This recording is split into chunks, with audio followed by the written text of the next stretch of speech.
Assalamualaikum warahmatullahi wabarakatuh. Hai guys, perkenalkan nama saya Rahma Zara Putri. Saya dari kelas 12 IPA 4. Di sini saya akan membahas tentang sifat koligatif larutan. Apa sih sifat koligatif larutan itu? Yuk kita bahas.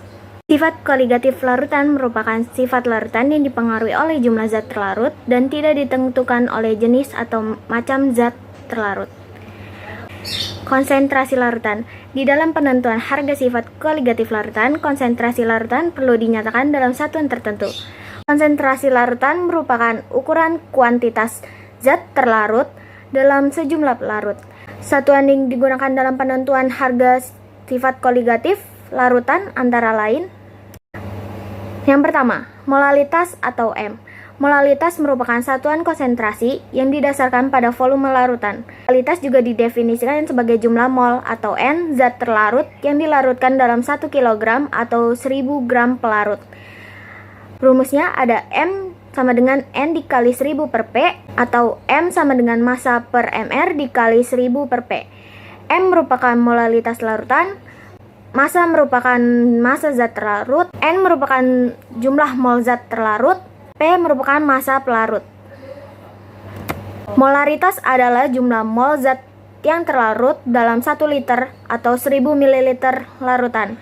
Rumusnya adalah M sama dengan N per V atau M sama dengan massa per mR kali 1000 per mililiter.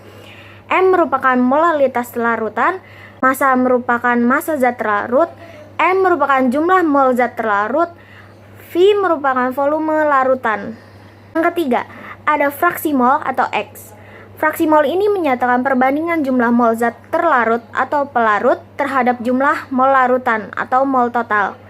Jika jumlah mol zat pelarut adalah Na dan jumlah mol terlarut adalah Nb, maka fraksi mol pelarut dan zat terlarut adalah Xa sama dengan Nb per Na plus Nb atau Xb sama dengan Nb per Na plus Nb.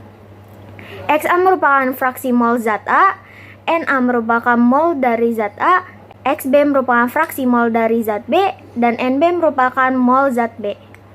Di sini kita bisa lihat ada larutan elektrolit dan non-elektrolit. Di dalam larutan non-elektrolit terdapat unsur C, H, dan O, kecuali gugus COOH. Contohnya ada C6H12O6 atau glukosa. Yang kedua ada CONH22 atau urea. Yang ketiga ada C2H5OH atau etanol. Selanjutnya bisa kita lihat di sini ada larutan elektrolit. Larutan elektrolit ini mengandung asam kuat, asam lemah, basa kuat, basa lemah, dan garam. Di dalam larutan elektrolit ini menggunakan faktor Van Hoff. Contohnya ada KBr, AlF3, dan Na2SO4. Jenis-jenis sifat koligatif. Yang pertama ada penurunan tekanan uap. Penguapan merupakan peristiwa yang terjadi ketika partikel-partikel zat cair meninggalkan kelompoknya. Adapun tekanan uap jenuh merupakan tekanan yang muncul ketika terjadi kesetimbangan antara jumlah partikel zat cair menjadi uap dan jumlah uap menjadi zat cair. Pada tahun 1880-an, F. Emroult, seorang ahli kimia Prancis, menyatakan bahwa melarutkan zat terlarut memiliki dampak, yakni turunnya tekanan uap dari pelarut.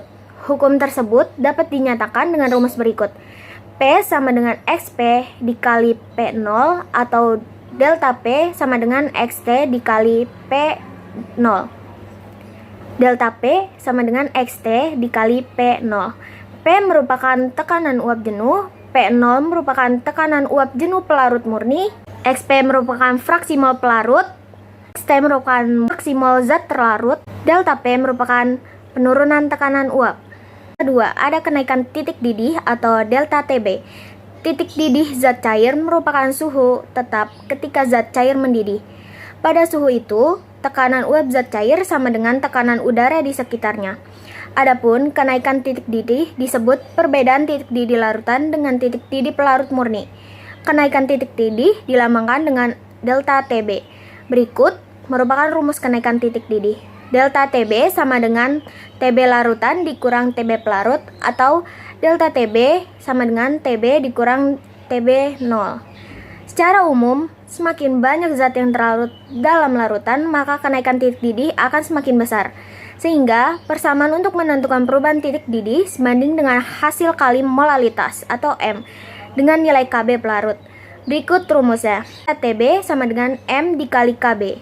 Tb merupakan titik didih larutan, Tb0 merupakan titik didih pelarut, delta Tb merupakan kenaikan titik didih, M merupakan molalitas larutan, Kb merupakan tetapan kenaikan titik didih molal.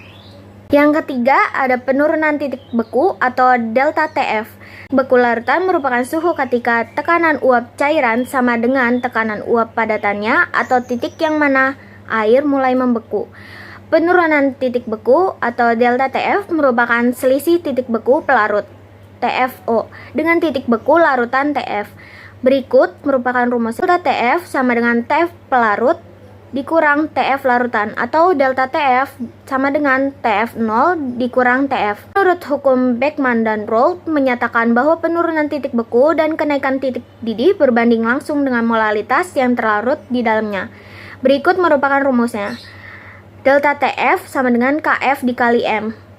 Ini merupakan rumus untuk larutan non-elektrolit. Lalu ada delta Tf sama dengan Kf dikali M dikali I. Ini merupakan rumus untuk larutan elektrolit. F merupakan titik beku larutan, Tf0 merupakan titik beku pelarut, delta Tf merupakan penurunan titik beku, M merupakan molalitas larutan, Kf merupakan tetapan penurunan titik beku molal, I merupakan faktor Van Hoff. Yang keempat, ada tekanan osmotik atau P. Peristiwa osmosis merupakan perpindahan molekul pelarut dari satu larutan encer ke larutan yang lebih pekat atau dari satu pelarut murni ke suatu larutan melalui selapu semi-permeabel. Adapun tekanan osmosis terjadi ketika terdapat perbedaan volume dua larutan pada kesetimbangan yang menghasilkan suatu tekanan. Tekanan osmosis juga dapat diartikan sebagai tekanan yang diberikan untuk mencegah terjadinya peristiwa osmosis. Menurut Van Hoff, besarnya tekanan osmosis untuk larutan encer sebanding dengan konsentrasi molar larutan. Atau bisa kita lihat rumusnya P sama dengan M atau P sama dengan K dikali M. Dengan demikian, tekanan osmosis dapat dituliskan dengan P sama dengan M dikali R dikali T atau P G per MR dikali 1000 per V dikali R dikali T.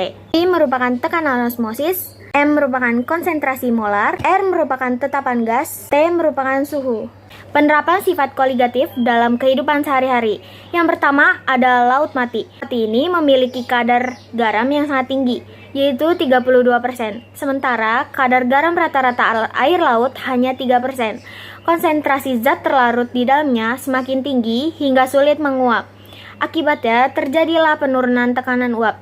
Jika seseorang berenang di laut mati, ia tidak akan tenggelam karena konsentrasi zat terlarutnya sangatlah tinggi. Yang kedua, membuat campuran pendingin sebagai bahan pembuatan es campur. Campuran pendingin adalah larutan yang memiliki titik beku jauh di bawah 0 derajat Celcius. Campuran pendingin ini dibuat dengan melarutkan berbagai garam ke dalam air. Yang ketiga, ada anti beku dalam tubuh hewan. Hewan-hewan yang tinggal di daerah beriklim dingin seperti beruang kutub memanfaatkan prinsip sifat koligatif larutan yaitu penurunan titik beku untuk bertahan hidup. Yang keempat, ada pengawetan makanan. Garam dapur dapat membunuh mikroba penyebab busuknya makanan. Oleh karena itu, garam dapur dapat digunakan sebagai bahan-bahan mengawetkan makanan seperti ikan. Berikut ada contoh soal sifat koligatif larutan dari penurunan tekanan uap atau delta P. Tekanan uap air pada suhu 25 derajat Celcius adalah 23,76 mmHg. Jika pada suhu yang sama ke dalam 900 ml air ditambahkan urea dengan Mr 60 gram per mol, tekanan uap larutan menjadi 22,84 mmHg.